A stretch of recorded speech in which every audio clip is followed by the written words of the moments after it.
Good morning, good afternoon, everybody. My name is Jürgen Steinmetz, joining you from Ethiopian News in Honolulu. And we're going to be starting a very interesting session on the situation of the Boeing MAX 737. I'm sure many of you who are reading us over the years are very familiar with the two airline crashes, back one in Indonesia and one in Ethiopia.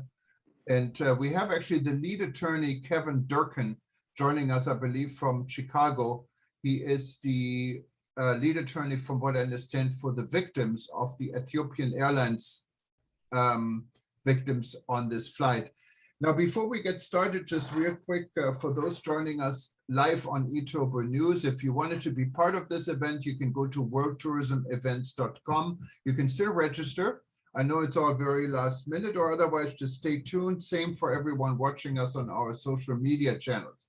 If you miss part of this broadcast, we're going to report about it today on Ethiopian News. And as always, you can find it on livestream.travel in our archive, or of course on our YouTube and Vimeo channels. Well, without further delay, attorneys are busy people, and I don't want to take too much of Mr. Durkin's time, but maybe Kevin Durkin joining us from Chicago. Is that correct? Yes, that's correct. Thank you. Thank you. You're correct. Our firm is the lead firm for all the plaintiffs who have filed suit in the Ethiopian 302 disaster, which took place March 10th, 2 years ago. And we are consolidated with separate cases in Chicago in the United States District Court for the Northern District of Illinois. I've been to Ethiopia, I've been to Kenya, I've met many of the families, and I know the whole country grieves what took place on that time. And yesterday there was finally a criminal indictment in this matter against one of the test pilots from Boeing by the name of Mark Fortner. And I'm sorry, go ahead. No, go ahead, please. No, I think it's maybe okay if you give us some background. You're on the right track, and I think people, for those that don't know too much about it, the indictment yesterday is fresh. We reported about it actually as a lead story last night on Ethiopian News, or this morning, depending where you are in the world. Surprisingly, there is one guy indicted, but it looks like, to me, like more like a conspiracy and a company trying to hide behind this one guy. But maybe I see this wrong, and I'm sure Kevin can explain this a little bit better.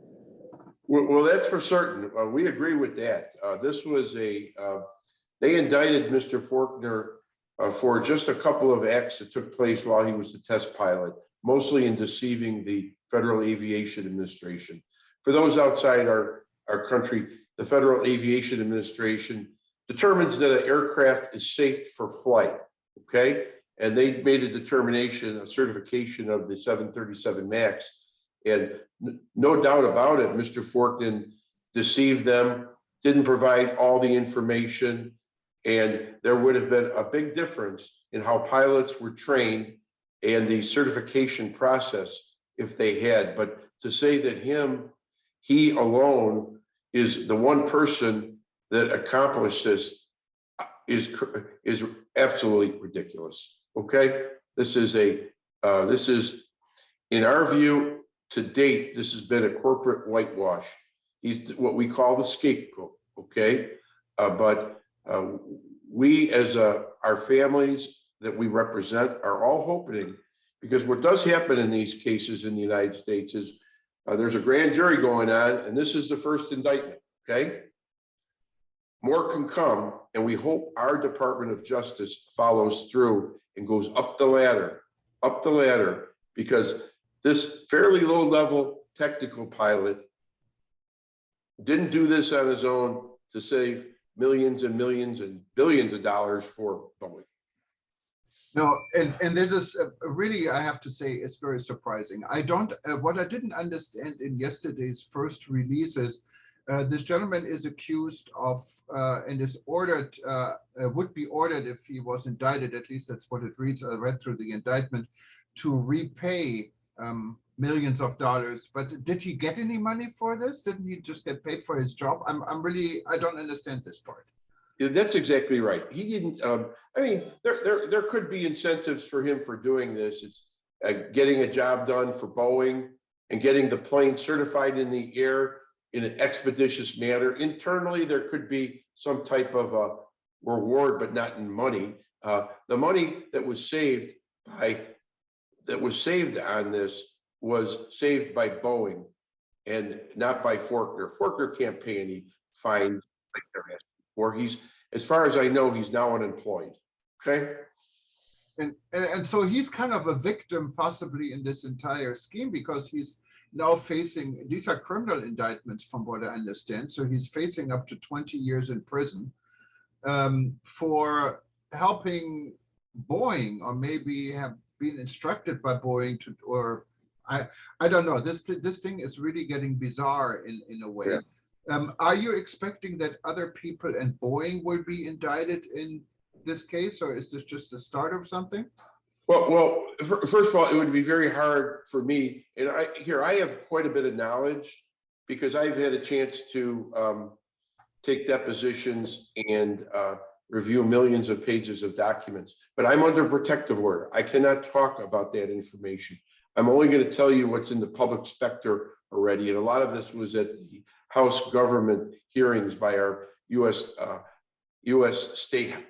House of Representatives. They did a hearing.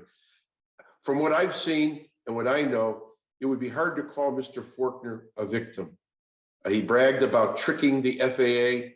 He bragged about knowing about the changes in the use of the MCAS system from a high-speed wind-up term, which is something a passenger would never experience, to something that could occur on takeoff, like it did in Lion Air ET-302. I don't call him a victim.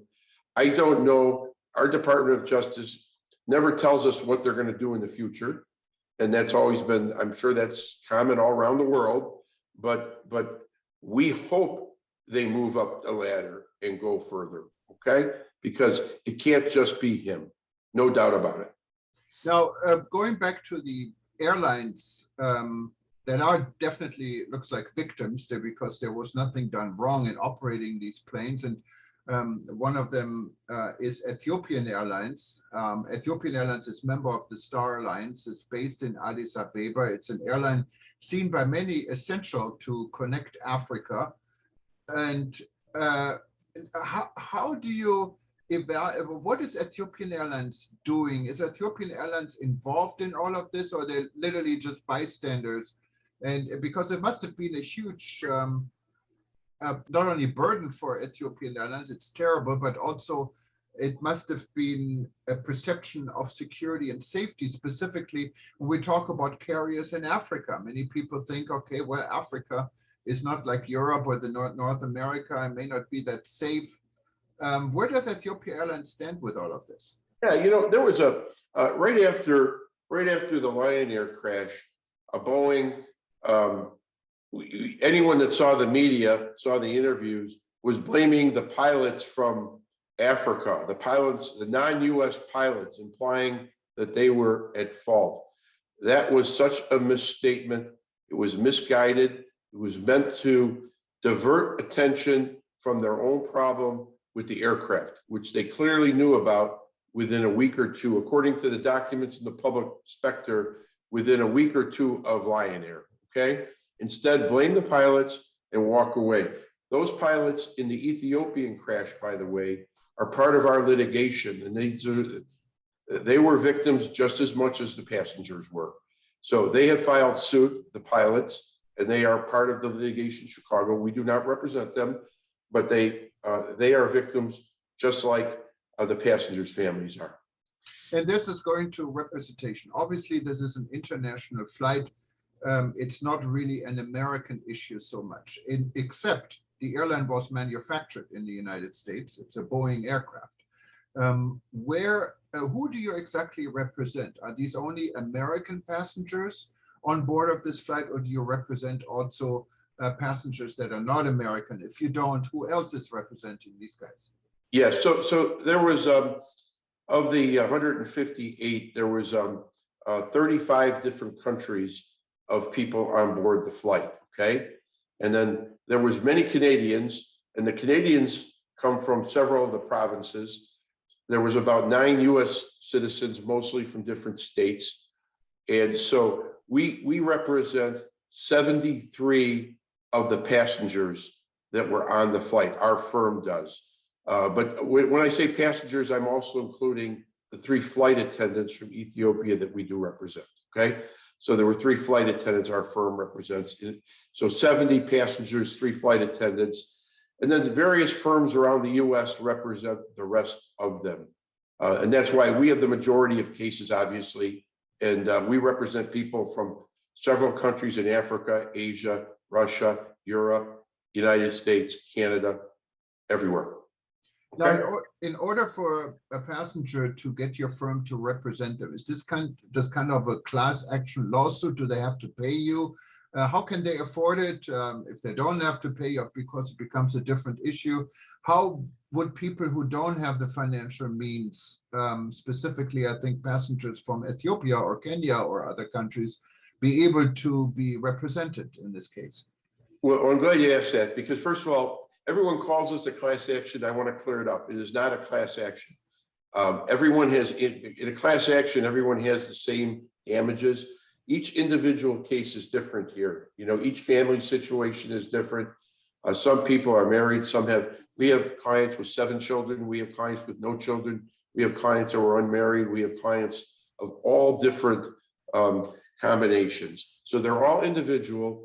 And what's good about the American justice system is that a jury will evaluate each of their damages separately based on that family, okay? So it's not a class action.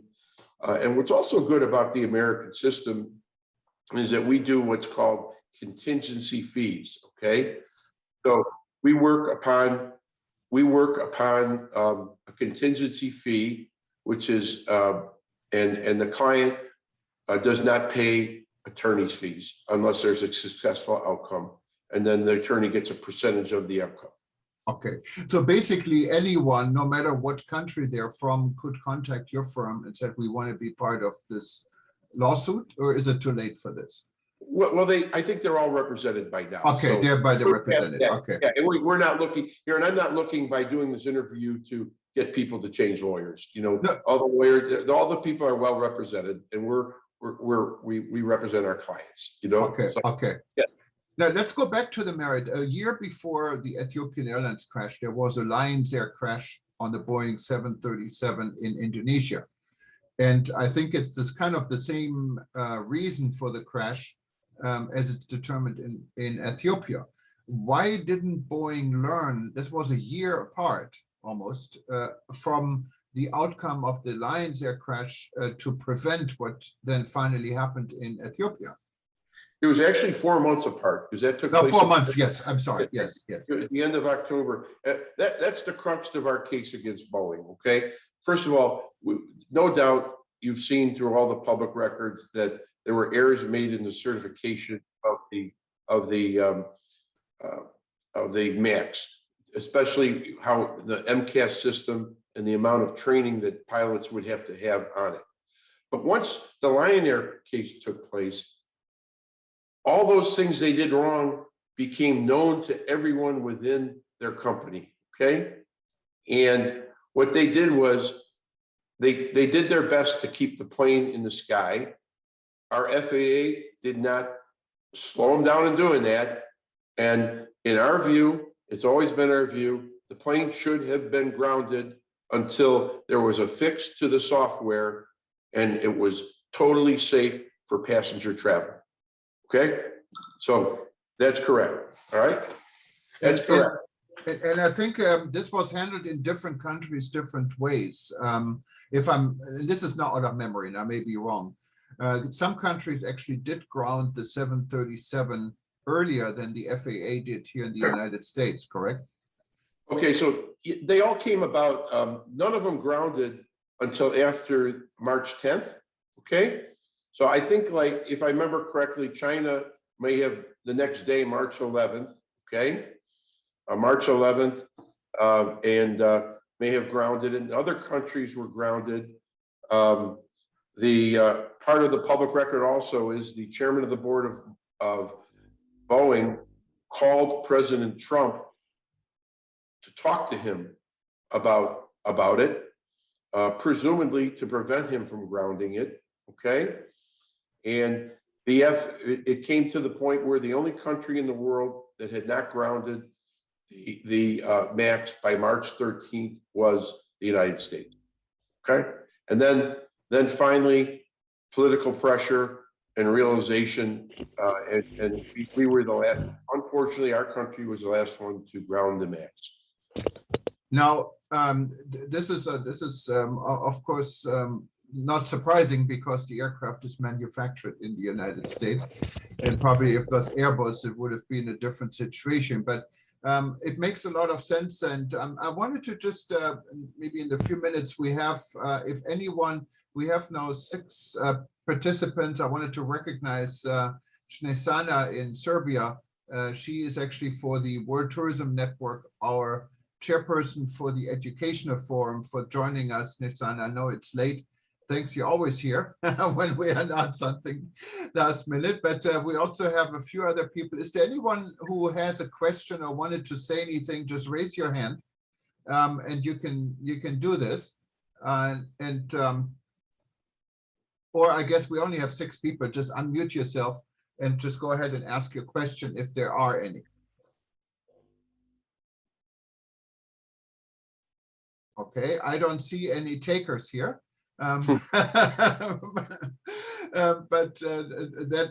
that is fine. Now, I think this is a very interesting situation. We love to follow this, and hopefully we can do an update when time progresses. And Mr. Durkin, you're always welcome to contact us and come back on the show, or send us your updates. I think we're all very interested. We will share this also with our friends at World Tourism Network and our aviation group.